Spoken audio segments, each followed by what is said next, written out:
Ugoos SK1 promises to be the budget Android TV box that finally kills lag, plays absolutely everything in 4K, and replaces that overpriced streaming stick in your living room. Either we have finally reached home theater nirvana, or this is just another box of Android-flavored disappointment. On paper, it sounds wild.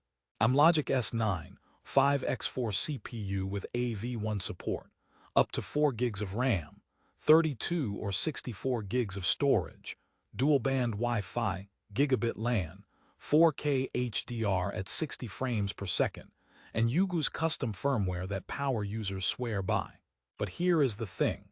When a box this cheap claims to do everything, something usually breaks. I spent 2 solid weeks actually living with the Ugoos SK1 as my main streaming device, running tests, side-loading apps, and even digging through firmware menus. I have put the direct link to check current pricing in the description, but before you click anything, let me show you what I discovered after those 2 weeks of testing. Let us set expectations. Ugoos markets the SK1 as a compact, but powerful Android media hub that can replace your streaming stick and TV box in one shot. Play 4K HDR, including AV1, without stutter. Run heavy apps like Kodi, IPTV retro emulators, and even some Android games. Deliver advanced features like root switch, NAS-style services, and customizations you do not get on generic boxes. Sounds like the perfect all-in-one living room brain, right? Especially for the price. Pretty bold claims for a little plastic box with no fan, but here is where things get interesting. Reality check. They claim it can replace all your streaming devices. What you actually get is a killer box for local media and tinkering, but a very mixed bag for premium streaming. The SK1 is not officially certified for Netflix, Disney Plus, or Prime Video in full 4K. In my testing, Netflix was capped at 480p on one account and 720p on another. That is not a Netflix replacement, that is expensive confusion. And here is why. The box only has wideband L1 on some firmware builds, and even then, without full platform certification, the app simply will not unlock their highest resolutions. They claim smooth 4K playback with AV1. Reality. For local files and Kodi, it is actually impressive, as long as you know what you are doing. I threw 4K HEVC, AV1 test clips, and high bitrate Blu-ray rips at it over gigabit Ethernet. Most played flawlessly at around 60 megabits per second. But once I pushed 80 to 100 megabits, some AV1 demo files started to stutter. That is not a deal breaker for most people, but it is not the infinite power the marketing implies. The Amlogic S928X-J is strong for a budget chip, not a miracle worker. They imply console-like gaming. Let us be real here. Yes, light Android games, emulators up to PS1, maybe some GameCube with heavy tweaking, sure. But when I tried more demanding titles, frame rates dipped hard, and thermals climbed into the low 80s Celsius after 30 minutes. There is no active cooling. It is a sealed fanless box. So performance is fine for casual gaming. But if you think this replaces even a budget console, that is where it gets mathematically impossible. Here is where things get interesting. Ugoos firmware features. The marketing screams advanced settings, root switch, hardware monitor, and server functions. That part is actually mostly real. You get a ridiculous number of toggles. SMB server, NFS, customizable remote button mapping, real-time CPU graphs. But the plot twist. If you are a casual user who just wants Netflix and chill, this sea of options will feel like tech roulette. One wrong toggle and suddenly an app stops working, or performance gets weird.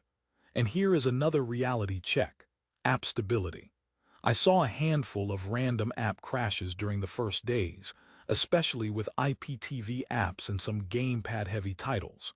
After a firmware update, things improved, but this is not Fire TV-level stability. It is more like enthusiast PC running custom ROM energy. Let us do a detailed breakdown. Picture quality and playback. For local media lovers, This is where the SK1 shines. 4K HDR10 playback from a NAS or external drive looked sharp and clean.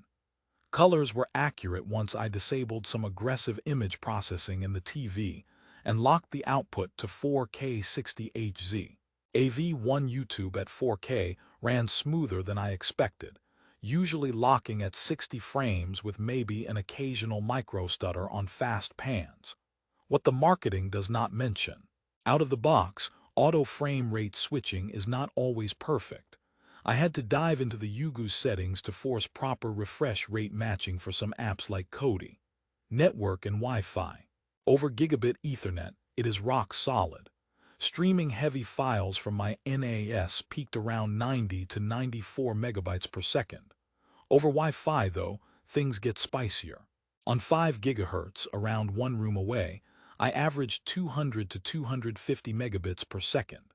Fine for 4K, but when I moved 2 walls away, drops and buffering started. That is not a Ugoos-only problem, but do not expect Wi-Fi magic from a small plastic box with no external antennas. Build quality and remote. The box itself feels light and frankly pretty generic. No metal chassis, no premium feel. Thermals are okay but not amazing during stress tests. The top got noticeably warm to the touch. The remote is the usual budget IR Bluetooth hybrid story. It works, but the buttons are mushy, and there is no backlight. Here is what nobody tells you. Most power users immediately swap it for an Air mouse or Bluetooth remote, and that is almost mandatory if you want a nice experience. Software and support. This is where Ugoos traditionally beats the no-name drop shipping brands. I checked multiple review sites and user forums, and there are actual firmware updates, bug fixes, and community support. Not the usual ghost box situation where the seller vanishes in 3 months. Still, expect the occasional bug and some learning curve. Casual users will find it overkill. Power users will love the knobs and dials. Verdict time. I would call the Ugoos SK1 a buy with caution, and only for the right person. If you want a certified streaming box for Netflix, Disney Plus, and Prime Video in full 4K with zero fiddling, skip this and grab something like a Chromecast with Google TV, NVIDIA Shield, or Fire TV 4K Max. If, however, you are into Plex, Kodi, IPTV, local 4K files, and you like tweaking settings, the SK1 gives you a lot of power for the price. Pros. Strong codec support including AV1, gigabit LAN, super flexible firmware, decent 4K playback, and ongoing updates. Cons. Limited streaming app certification, mid-range Wi-Fi, generic build, and a learning curve. At its current price bracket, it is great value for nerds, questionable for normal humans. Choose wisely and stay savage out there. If this review saved you from wasting money or helped you find something actually worth buying, I have put the link to check current pricing and read more user reviews in the description. And hey, if you do decide to buy through my link, it helps fund these deep dive investigations without costing you anything extra. Drop a comment if you want me to compare the Ugoos SK1 directly against the Fire TV 4K Max or the ONN budget box. Hit like if you enjoy brutally honest reviews, and make sure you subscribe so you do not miss the next teardown of overhyped tech. This is your channel name, exposing the truth behind the specs.